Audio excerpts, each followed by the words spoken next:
For reciting the Srimad Bhagavatam, which is our very means of conquest, we should first offer our respectful obeisances to the Supreme Personality of Godhead, Lord Narayan, to Narayan Rishi, the supremmost human being, Mother Saraswati, the goddess of learning, and to Srila Vyasadeva, the author, and to Srila Prabhupada, our spiritual master and the translator, who gave us the opportunity to understand the Bhagavatam. Namah Vishnu Vidaya Krishna Prasad Bhutale Srimati Bhakti Vedanta Swami Iti Namade Namaste Saraswati Dede Gauravani Vachare Nivasesha Sundavari Pasata. You might be wondering why the curtains are closed, because Jayanti Prabhu made another set of japa beads for Chokla Prabhupada. It's the second pair in 6 months. They seem to have they vanished. And so Mother Shivati is replacing them right now.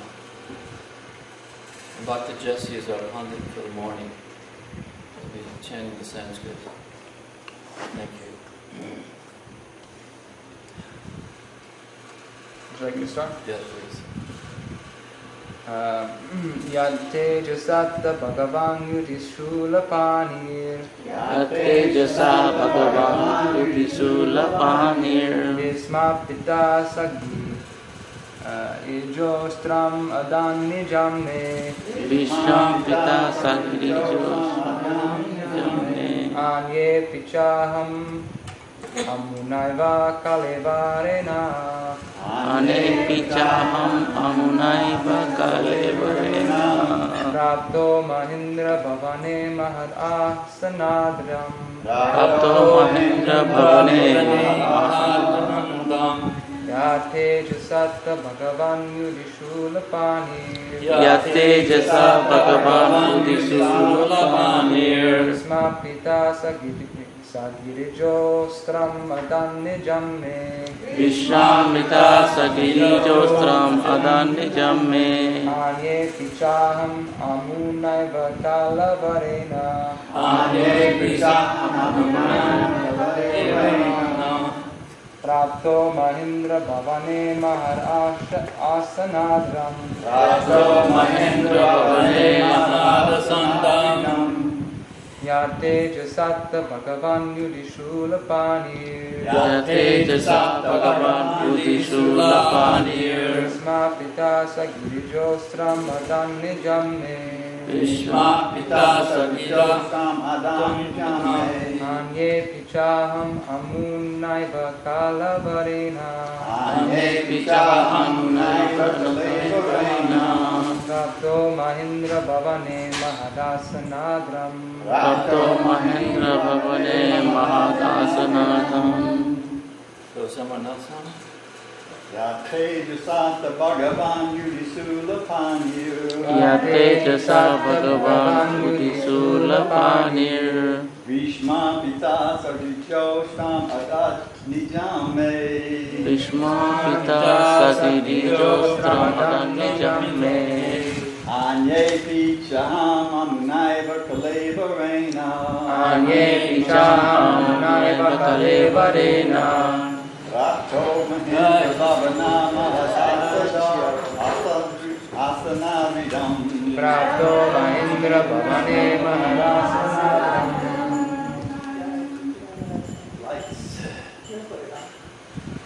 Let me try it. Yate jasata bhagavan yuditulapanir. Yate jasa bhagavan udisulapanir. Vishma pita sagit galijo stram adan nijame. Vishma pita sagijo stram adan nijamme. Anye vichahamamunaiva Kalevarena. Anye Pichamunaiva Kalevarena. Rato Mahendra Bhavane Mahad Asanardam.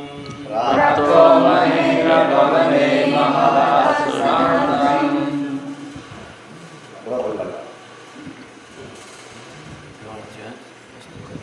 Yat tejasa bhagavan udhisulapanir. Bhisma pita sagirichostram adan nijamme. Bhishma Pita Sagiriyosamadan Nijamme. Anne pichaham amunaiva kalevarena. Anye Pichamunaiva Kalevarena. Prapto mahendra bhavane mahad asanartam. Prapto Mahindra Bhavane Mahadasanam. How about Mahakrishna? Yaktejasta Bhagavan Yudhisulapani. Yat tejasa bhagavan udhisulapanir. Vishnu Pita Sankijo Stram Adamna Nijamme. Vishma Pita Sagiriyosamadan Nijamme. Anya Picham Amunaiva Kalevarena. Anye Picham Amunaiva Kalevarena. Prapto Mahendra Bhavane Mahad Asanaradham. Prapto Mahindra Bhavane Mahadasanam.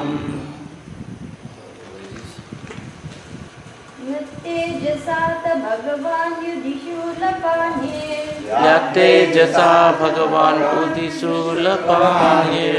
Bhisma Pita Sagiriyostram Adan Nijamme. Bhishma pita sagirichostram adan nijamme. Anye Pichaham Amunaiva Kalevarena. Anne pichaham amunaiva kalevarena. Prapto Mahendra Bhavane Mahadasanadham. Prapto mahendra bhavane mahadasanam. Yatejasata Bhagavan Yudhishulapanir. Yat tejasa bhagavan yudhishulapanir. Vishma Pita Sagiriyosamadan Nijamme. Vishma Pita Sagiriyosamadan Nijamme. Anye Pichamunaiva Kalevarena. Anye Pichamunaiva Kalevarena. Prapto Mahindra Bhavane Mahadasanam. Prapto Mahindra Bhavane Mahadasanam.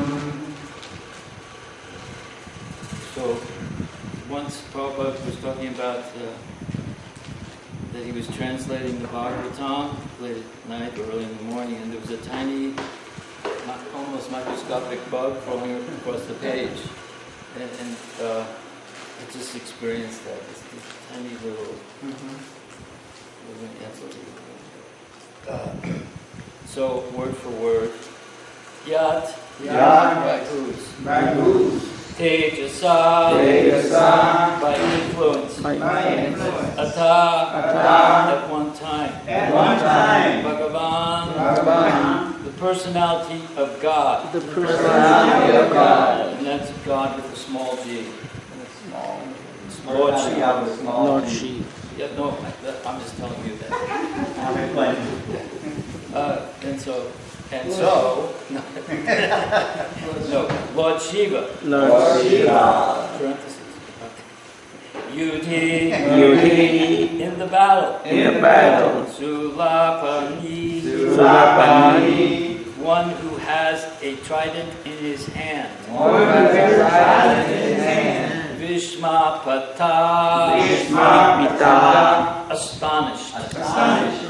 Sagira, Sagirija, along with the daughter of the Himalaya mountains. along with the daughter of the Himalaya mountain. Astram, Astram, weapon. weapon. Adat, Adat, awarded. awarded. Nijam, Nijam, of his own. of his own. Nay, Nay, unto me. unto me. Anye api. Anye api. So also others. So also others. Cha, Cha, and aham, myself. myself. Amuna, Amuna, this. this. Eva, Eva, definitely. definitely. Tadevarena, Tadevarena, by the body. Bhagavati, Prapta, Prapta, obtained. obtained. Maha Indra, Mahendra, Bhavane, in Bhavane, the house of Indradev. in the house of Indradev. Mahat, Mahat, great. great. Ashana Ardam, Asana Adam, half elevated seat. elevated. So I'll say, then you repeat. It was by his influence. It was by his influence. It was by his influence only. It was by his influence only That in a fight, in a fight I was able to astonish the personality of God, Lord Shiva. I was able to establish the first time of God, Lord Shiva, And I repeat, it's with that God is a small g. And his wife, Lord Shiva and his wife. and his wife, The daughter of Mount Himalaya. daughter of Mount Himalaya. Thus he, Lord Shiva, Thus he, Lord Shiva, became pleased with me. Became pleased with me And awarded me his own weapon. and awarded me his own weapon. Other demigods other demigods, also delivered their respective weapons to me. also delivered their respective weapons to me. And in addition, And in addition, I was able to reach I was able to reach the heavenly planets the heavenly planets in this present body, in this present body, and was allowed and was allowed a half elevated seat. a half elevated seat. It was by his influence, Krishna's influence, only that in a fight I was able to astonish the personality of God, Lord Shiva, and his wife, the daughter of the Himalaya. Thus he, Lord Shiva, became pleased with me and awarded me his own weapon. Other demigods also delivered their respective weapons to me. In addition, I was able to reach the heavenly planets in this present body and was allowed a half elevated seat.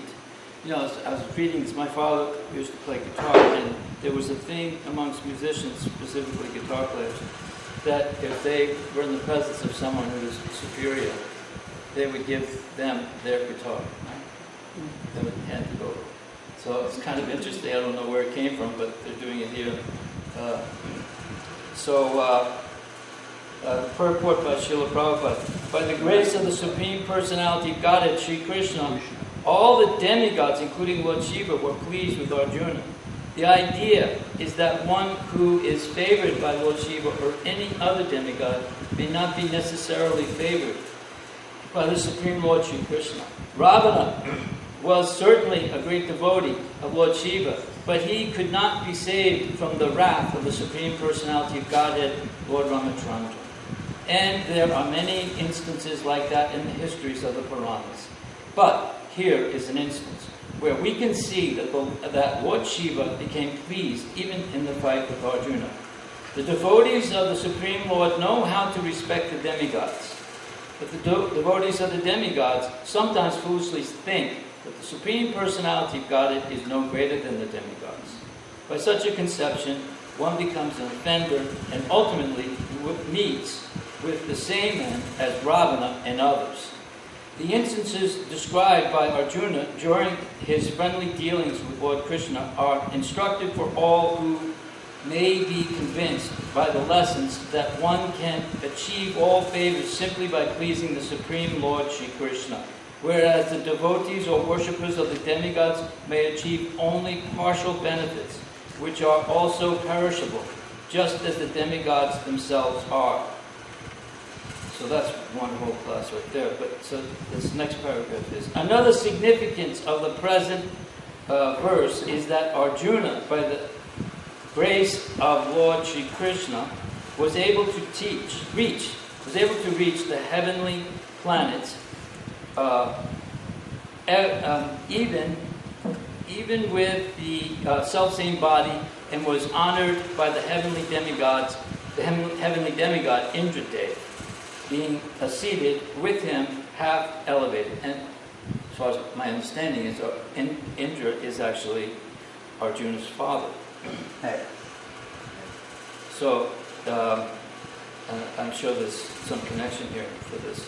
One can reach the heavenly planets by the pious acts recommended in the Shastras in the category of fruitive activities. And as stated in the Bhagavad Gita 9:21,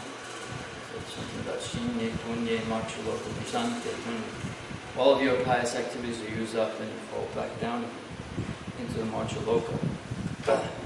So man does enjoy vast heavenly sense pleasure, and the results of their pious activities are exalted.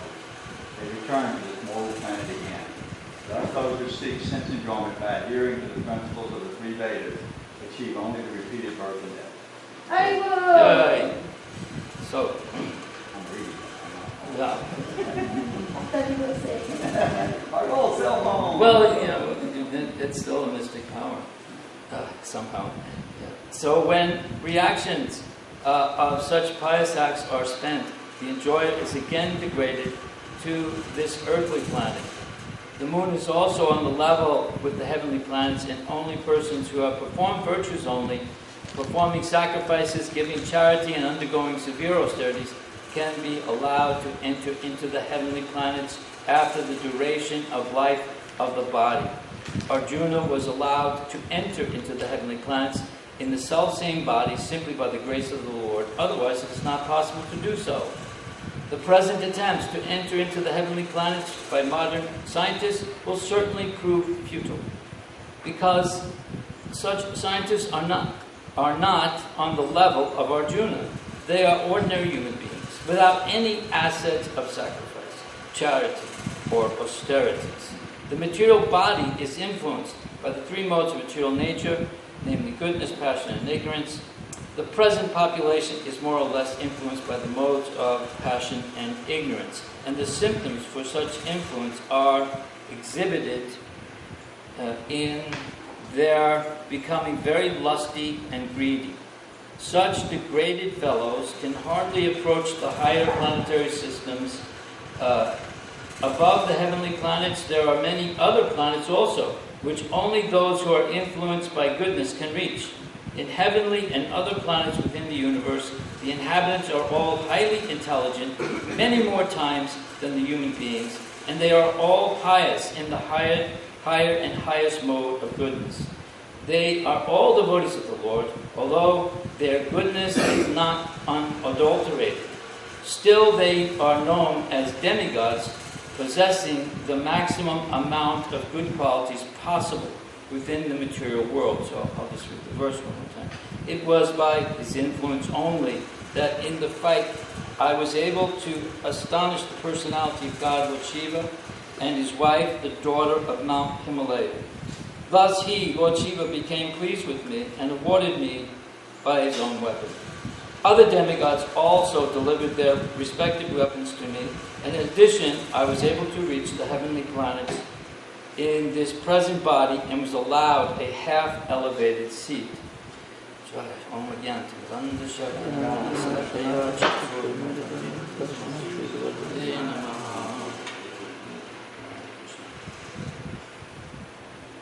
So, in the beginning there it mentions that there are other examples of persons who were great devotees of Lord Shiva, and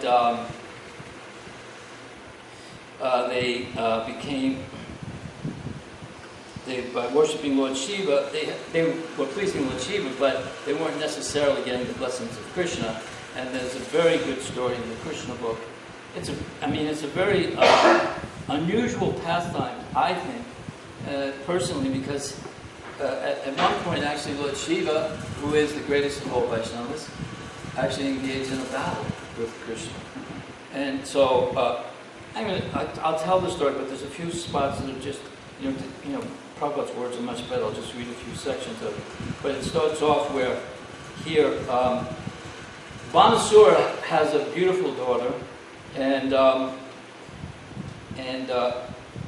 so here it says, Maharaj Prabhu was anxious to hear the whole story from Sukadeva Goswami about how Usa and Aniruddha, the grandson of Krishna, met. My dear king, you must have heard the name of King Bali. This is Bali Maharaj from the Vamanadeva incarnation, for that pastime. And Bali, by the way, is also a son or a grandson of Prahlad. Grandson, yeah. So, he was a great devotee who gave away in charity all that he had, namely the whole world, to Lord Brahma. The incarnation of Vishnu as a dwarf Brahman. King Bali had 100 sons, and the eldest of all of them was Banasura.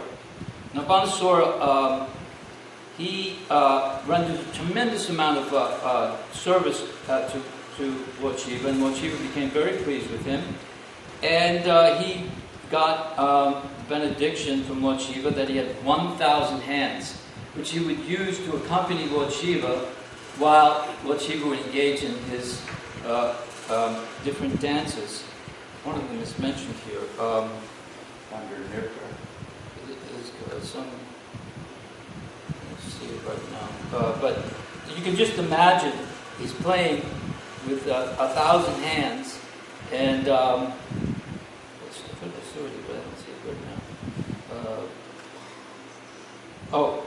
It's Kanda Nitra, yeah. So you just imagine with 1,000 arms playing, and not necessarily playing all the same drums, I would imagine. Not necessarily just playing the tabla. We'd be playing madongas, we'd be playing gold, just different types of drums. And Lord Shiva's dancing is just, one of the greatest balletic, performances in creation. So this is a very powerful, beautiful setting. And so after one time, he was so pleased with, Lord Shiva was so pleased with Banasura. Banasura requested that he stay in his city for some time, and he agreed to do so. And then, at one point, Banasura comes to him and explains that he's very frustrated, that he has this great opulence, this great strength, and there's no contestant, no combatant that can do battle with him. He gets very, very frustrated, and anybody sees him. It says here also that that he's so powerful that Indra is his servant. And so what he does is he just has an itching to use the arms. Yeah, so like Prabhupada used to use the example that if someone's in the kitchen cooking all day, eventually they're going to want to taste it. So they've been building all these weapons of mass destruction, so eventually they want to see how they work. So Banasura wanted to do battle, and he's very frustrated. So he would go out and start beating the mountains and tearing them apart with his arms. And Lord Shiva's just like, he's like, I wish I could, what?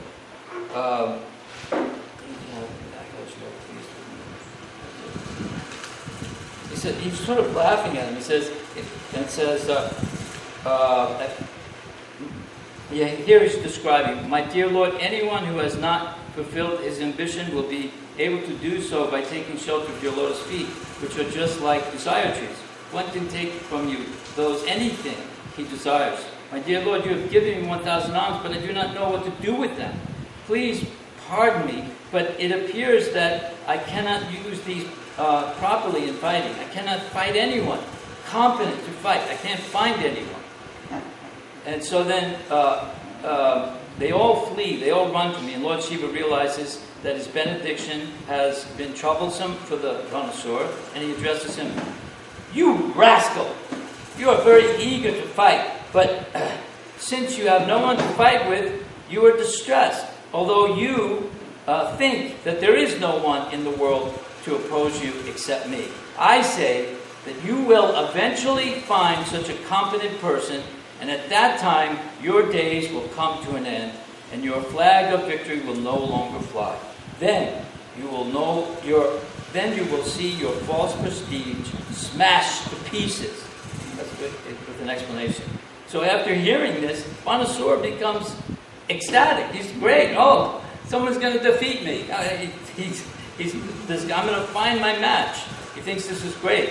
I mean, this is the foolishness of the materialist. And so it then, the story is a sort of involved one, but it involves a very beautiful romance between his daughter Usa and the grandson of Krishna, who is the son of Prajumna, who's actually Cupid. And Prajumna is his father. And so the grandson is Aniruddha. So at one night she's having a dream, and she has a friend, her name is Chitralekha, who's a yogini.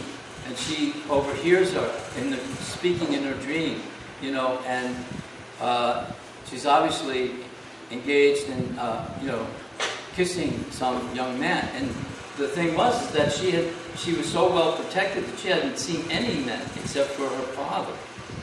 She was in the compound of the palace, so she was very well protected. So it was a little surprising to Chitralekha that she was having this type of a dream. She said, I'm embarrassed to say, but I saw the man of my dreams. He was he had stolen my heart. And so Chitralekha says, you must describe him to me. I will find him. If he's anywhere in the three worlds, I will find him. And so she starts to draw pictures of the charanas and all these different types of human beings on different planets and the demigods. Then she gets to Vasudeva, Krishna's father. I think Ugrasena, the grandfather, and then she has Krishna and Balaram. And finally she gets to Prajumna. Now she starts to blush, and then finally Aniruddha. Now, Chitralekha didn't know exactly who he was or where he was, but because she had this mystic power, she could fly wherever she wanted. She did that in the middle of the night, and she brings Aniruddha back. And then this whole romance begins. And after a few months, the guards of the compound start to notice that she's with child. So they have to go and explain. They're afraid. They have to go and explain it to Banasura. And Banasura says, how did this happen? They don't know how this happened. So he goes and looks to see. And when he sees them together, he thinks to himself, actually, this is a really good match for my daughter. But because of the way he's done it, I can't tolerate it. So Aniruddha realizes that the father is making maneuvers with his army to come and capture him. And he grabs an iron rod and he does battle against the soldiers of Banasura, and he defeats them all. He's a Maharata. But Banasura has a weapon called the Nagapasu. And it's like a snake rope. And he's able to capture Aniruddha, and they put him away. And so 4 months have gone by during the rainy season, and in Dwarka they're starting to wonder, where is Aniruddha? What's happened? So our good friend Narada Muni comes floating in and explains, Aniruddha has been captured by Banasura, a devotee of Lord Shiva, because of this relationship that he's having with her daughter. So they can't tolerate it. So they all get together. Satyaki is the commander-in-chief of the Yadu army, Balaram. They all get together and start marching towards Sanikapura, something like that. Sanikapura. So, and that's his capital. And then Banasura hears that they're coming, so he gets his soldiers together. And then when Lord Shiva hears that his devotee is being threatened, he takes the side of Banasura to help his devotee against Krishna. It's, interesting. So, it's pastimes. So, he had given a benediction, Lord Shiva gave a benediction to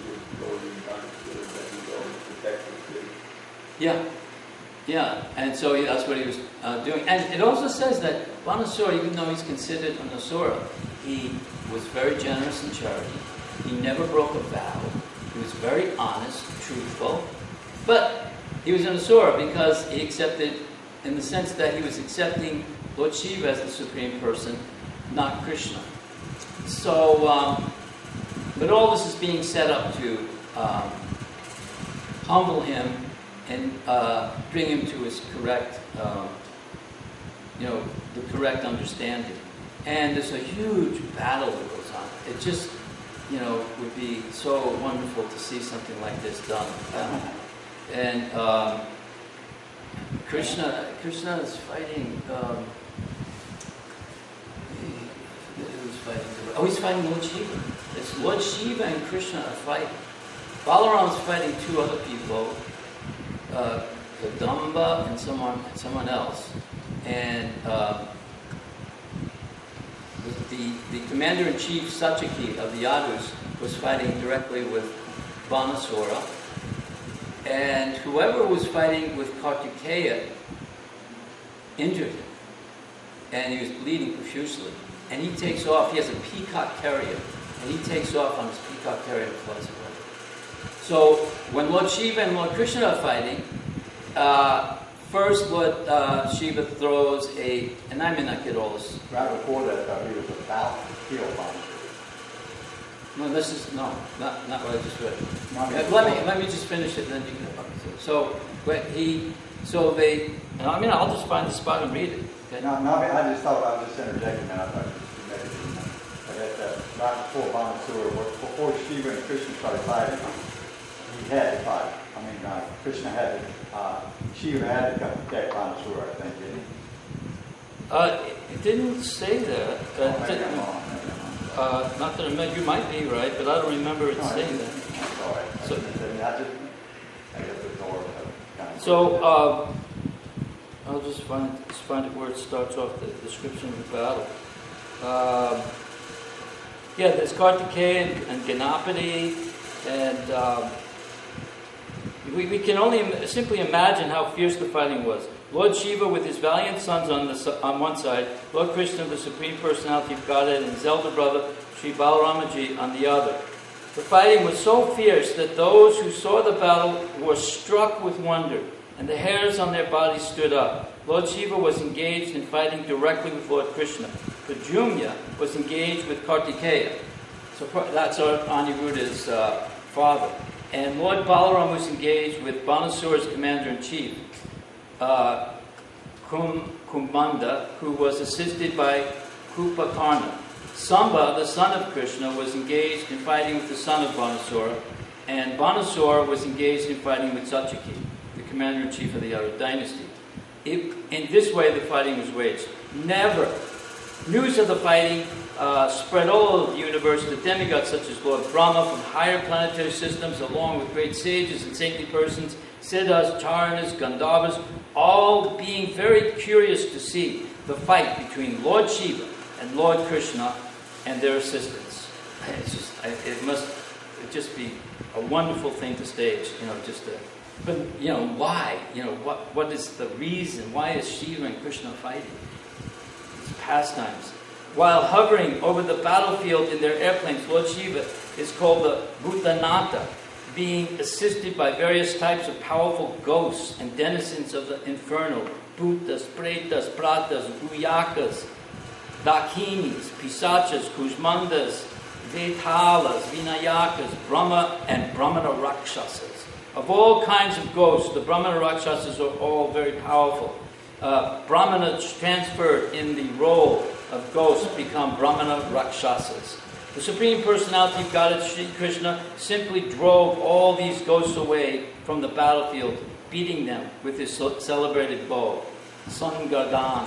Lord Shiva then began to release all his selected weapons upon the Personality of Godhead. Lord Sri Krishna, without any difficulty, counteracted all these weapons with counterweapons. He counteracted the Brahmastra, similar to the atomic bomb, by another Brahmastra, and an air weapon by a mountain weapon. When Lord Shiva released a particular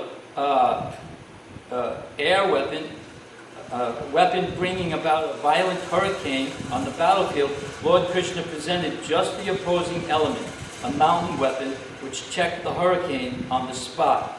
Similarly, Lord Shiva released the weapon of devastating fire. Krishna counteracted it with torrents of rain.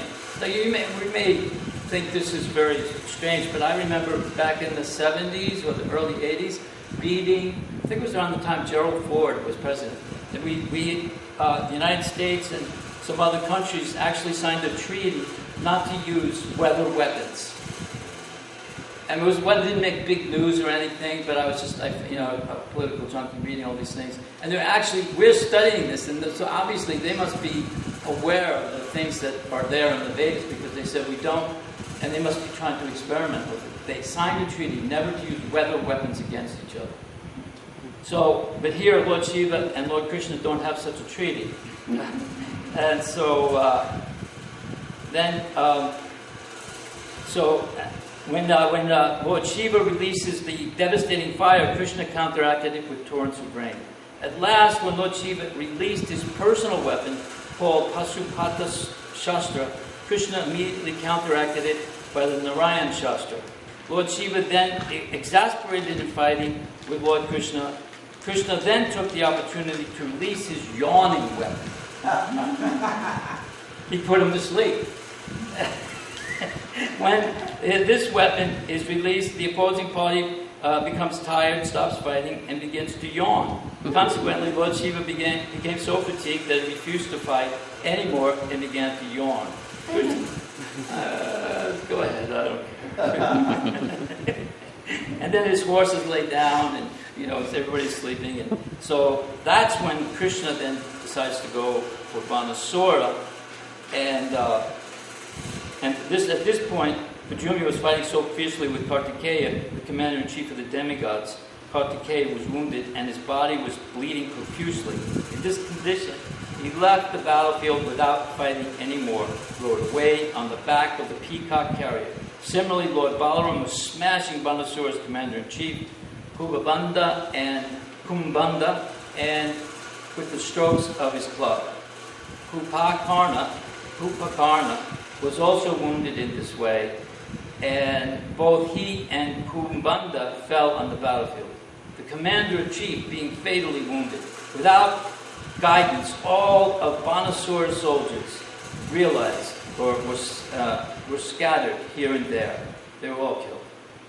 When Banasura saw the soldiers and commanders had been defeated, his anger only increased. He thought it was wise to stop fighting with such a Krishna's commander-in-chief, and instead directly attacked Lord Krishna, now having the opportunity to use his 1,000 arms.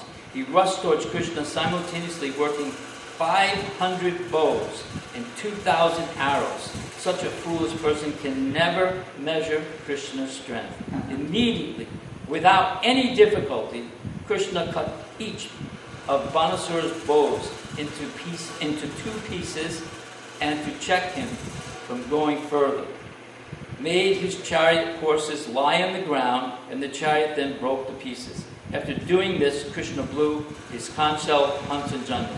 And then at that point, this demigoddess named Kotara, who Banasura had, he kind of worshipped her. Not kind of, he did. And she came to the scene and wanted to protect Banasura's life, so she appeared on the scene with scattered hair and naked. And Krishna didn't want to see her naked. So he turned his face away, and Banasura escapes.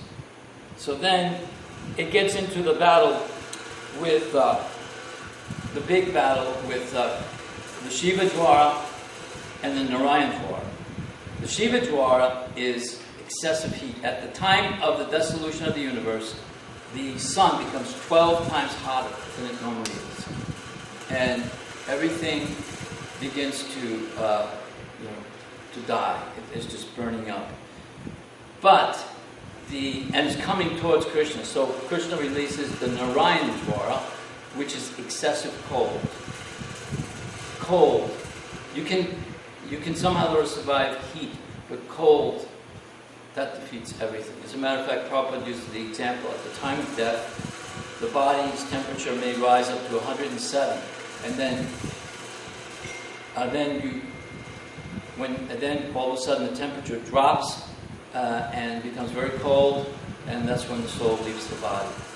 So the Shivajwara is fighting the best he can, but Narayanjwara he can't take it. He's freezing. He's just literally. And by the way, the Shivajwara has 3 heads and 3 legs. 6 arms. Yeah. And yeah, you did it as a penny, right? I did. Yeah. have the painting on my phone. It was an assignment. I just have to express. It was an assignment. I was going to actually get this painting in the Bhagavatam, but everybody chickened out on me because Srimad said it's a heat weapon and a cold weapon, and that's it. Yeah. So he said just had to be a picture of a bowl of heat and cold. And so everybody chickened out, but the description is there. Yeah, we did it at once a long time ago, around 1972 in Brooklyn as a play, and we used 2 like those foam heads from for putting wigs on, and then like that, and then the heat. Yeah, so this red sort of chiffon kind of cloth going around, doing sort of a dance, very.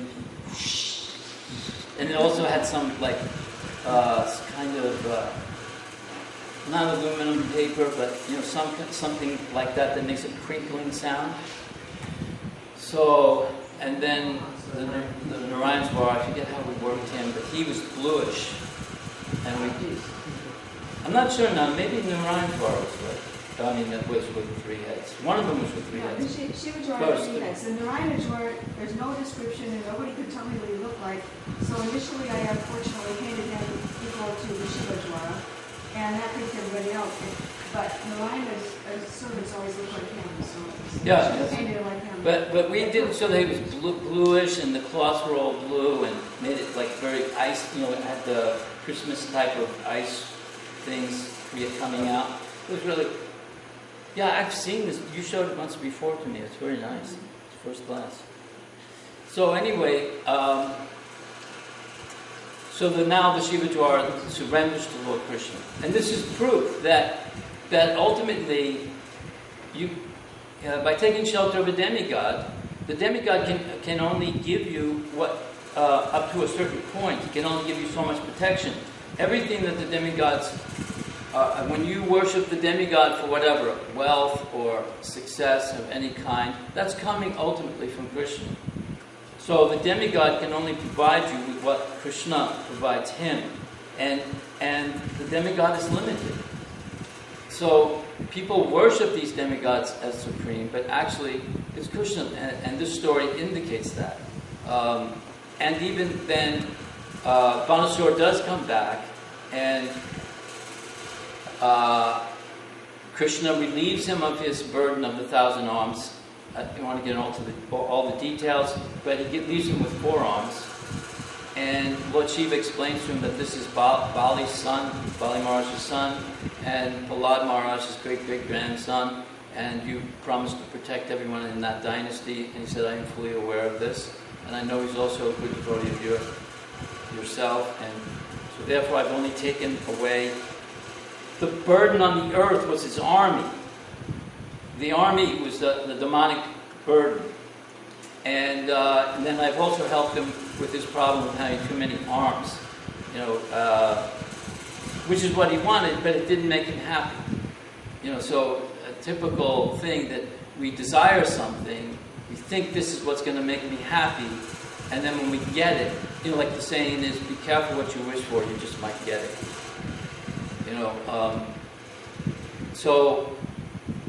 This is the and this is actually sort of I wanted to talk about the second paragraph, but this is something that's happening right now. And if you've noticed anything in the news, there's been 2 people that were very, very successful in the Western civilization, you can call it, and they've committed suicide.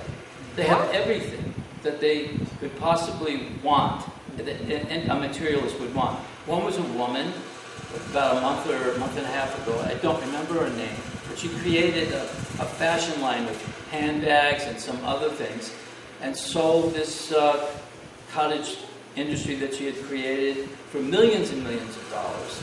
And she was, in the fashion world, she was well respected, apartment on Fifth Avenue, beautiful, she had it all, family, beautiful place, and all these resources, and she hangs herself. Then this fellow, Bourdain or something, he's traveling all over the world. Yeah. And they're going on and on about this guy like, some saint just passed away. Because he had this, he can go anywhere, and he's constantly in exotic places, eating all these disgusting foods. But it seems like he has everything. He's a novelist, he has ample bankroll, and he gets paid to travel, and at the peak of his success, and then mysteriously he kills himself. And along these lines, they're just now releasing a documentary about Robin Williams, the comedian. And I saw one thing that his son is doing it, he's putting it together, and there was some comment that they were making that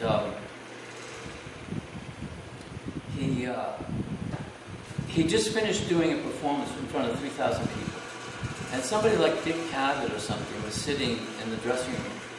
And Dick Cavett said, you just made 3,000 people in those last 2 hours happier than they've been in a very long time. You made them all really happy. They have all laughed. They've left this place laughing. They'll never forget this. You've given them so much happiness.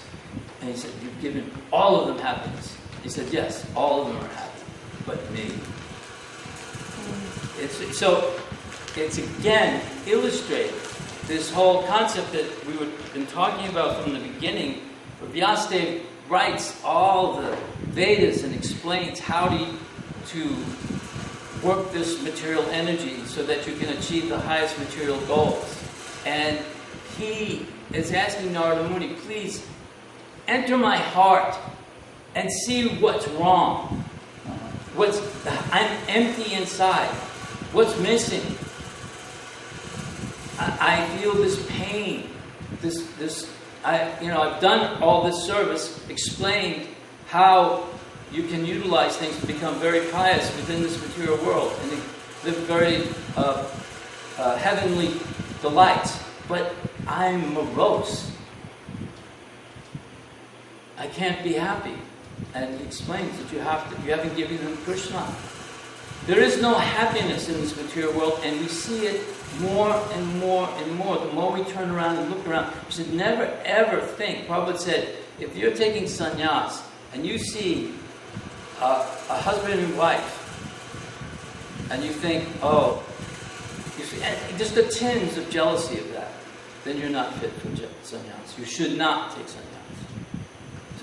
So in our spiritual life, we are very committed at a certain point when we begin. But we're constantly being given. There may be moments when it doesn't seem as easy as it was in the beginning, and things, there's difficulties that you're experiencing personally, or interpersonally, or financially, or whatever it may be, and you start to, it's a struggle. Like, for instance, I believe it's Vishwanath Chakravarti. I heard this devotee, a disciple of Radhanath, give me a class quoting Vishwanath Chakravarti, saying that Yudhisthira is saying to Krishna, why we are your most surrendered devotees, and you made our lives so difficult. Why would anybody want to surrender to you, seeing what we had to go through? Every step, there's even some point where they're describing that every step back to Godhead is a disaster. Blows up in your face. One thing I was thinking about the other day, I've been meditating on it for several weeks, and I realized that like in the Satya Yuga state, for instance, in the Satya Yuga, it's beautiful. Everything the people themselves are much more virtuous, and there isn't the seasons are very well organized. It's almost like living in heaven. There's no, like Kali Yuga, everything is turned upside down. There's the age of hypocrisy and quarrel. But in the Satya Yuga, the process of self-realization is a very difficult process. But in Kali Yuga, the process is a simple one. In the sense that we don't have to go and perform these very severe austerities in the Himalayas, controlling our breaths, or sitting in the summertime surrounded by fires, or in the wintertime standing in ice water, or all these Ashtanga Yoga austerities. Because in the Satya Yuga, everything is very wonderful, very pleasant, very nice. But the process itself is very, very difficult. Now, I'm not saying to become Krishna conscious in this age is easy. It's a simple process, but it ain't easy. Because we have to deal with our minds. And if you think, just like after a certain point, I remember having a discussion with Bhakti Tirtha Swami and another sannyasi who went over to Sridhar Swami. And we were having this discussion. And Bhakti Tirtha said something very, interesting. He said, we make whether it's conscious or unconscious, we sort of make a limit, a roof, a ceiling of how far we're going to surrender. Well, whether you're conscious of it or not. We make that, we say, I'm surrendering. Just because I'm taking initiation, that doesn't mean I just surrendered. It just means I initiated my spiritual life. We're going to be tested to find out how surrendered we are. And we can't get the misconceptions to think that, I've learned some verses, and, I've been around a while, I chant my rounds, distribute some books, I understand, I've got it. I've got and then you get a comfort zone. But then all of a sudden, your world is turned upside down. Either health-wise, the society around you, whatever. Everything is turned upside down. And so it's a continuous process of surrender. Not until you actually are hearing Krishna's flute, or one time Prabhupada said, you'll be distributing my books and you'll hear Krishna's ankle bells behind you, and you turn around and you see Krishna. Hariva. So it's an ongoing process. And as far as heavenly planets go, Prabhupada used to say, as Americans, relatively speaking, on the rest of the Earth planet, he was compared to India. Of course, India's become more prosperous now, but materially. I haven't really been there that often as I used to be, but Prabhupada used to say that compared to India, we're living like in Indraloka. So we're not, a poor man here is a rich man in India. And we've been given something very great. We have a great opportunity, and if we don't utilize it for Krishna, then and we forget, or our comfort zone is threatened, then we won't pass the test. We'll have to redo it. Sometimes we get, say you're born with a very beautiful singing voice. You have a good memory. So you can learn a lot of verses and you can sing big kirtans, nice kirtans, sweet kirtans. But, that in and of itself that could be taken away. You could lose your memory, you could lose your voice. Sometimes we're given pluses and assets. Those aren't the things that make us successful devotees. It's the surrendering process from within, and that's between you and the Guru and the Super Soul. That's what makes us... I've made it, I've got it. But, we have to constantly be vigilant against our false egos. As long as we still have, any tinge of a false ego, Krishna's not going to be speaking to us personally. We have to overcome all of our anarthas and not reach for some plateau or some comfort zone. And if anything tries to threaten that, then I don't know about this Krishna consciousness. I don't know. We have to stick to it. We have to understand what this process is. It means you may lose. We are going to lose everything. I've witnessed my parents and Colleen's mother. I witnessed how they just one day. Colleen's mother, she's living in this amazing house, just a few miles from where Bill Gates lived. And she went outside to get the newspaper. She slipped and fell, unconscious, and then she never saw her house again. And for 4 years, she just kept saying, "Take me back to my house, take me back to my house, take me back." But we will all lose everything. Krishna takes everything from us. Our only ornament is our only most permanent is our attachment to hearing and chanting and remembering. I'm preaching to myself. I'm not preaching to anyone. So we're on a heavenly planet, so to speak, and we can take advantage of that and try to be enthusiastic. And I should end now. Anyone have anything to say or questions? To say that the battle between Shivaswar and Rantroy, Yeah. it was a daily production in New Orleans Temple right before Yogendra Bandana got in the shower for a year at least solid every day. He said, "The battle between the Shivaswar and the Rhinosaur!" And he would just go through the whole battle every day. So all the Brahmacharis would just, and one morning I heard Anand is there, and Yogendra's in the shower doing it. And he's just standing there with a big smile on his face, listening to Yogendra recite the battle, because it says if you recite that every morning, what happens? You don't lose any battle. You're never defeated. Never addiction. And then addiction is one will become pure.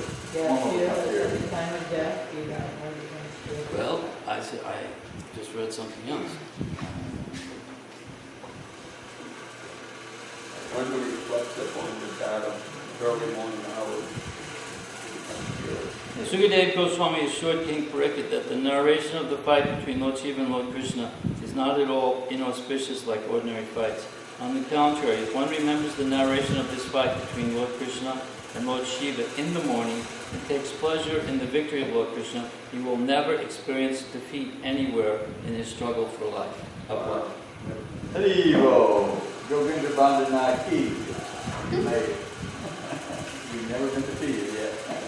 And that was from Bhagavatam, a Krishna book that you used to put out in this book. It's the Krishna. Can you read that sentence again? Sukadev Goswami assured King Parikshit that the narration of the fight between Lord Shiva and Lord Krishna is not at all inauspicious like ordinary fights. On the contrary, if one remembers the narration of this fight between Lord Krishna and Lord Shiva in the morning, takes pleasure in the victory of Lord Krishna, he will never experience defeat anywhere in his struggle in life. And that includes at the time of death. And yeah, because people when we're talking about how Yudhishthira was asking Krishna, why would you not become your devotee where you're surrendered souls, and we explained so much trial and tribulation. So then what was the answer? I don't remember.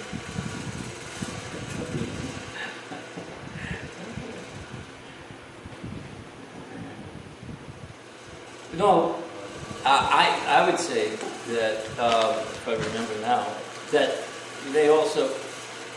they got, like as you see, they got to do so many amazing things also, and they got the association of Krishna, because every time they were put into those difficult situations, they would be forced to completely surrender like Draupadi, and then Krishna would personally come, and like say we read yesterday, when Durvasa Muni came, and she couldn't possibly feed him, he personally answered her prayers and showed up, and so she got that association.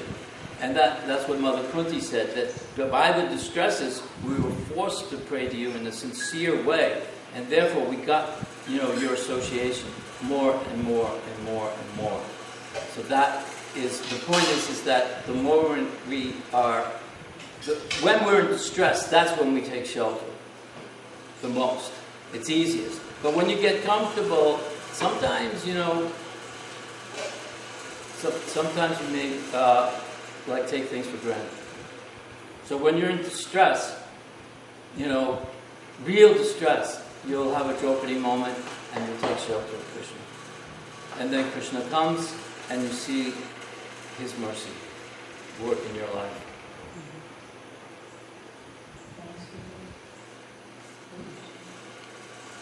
Haribol.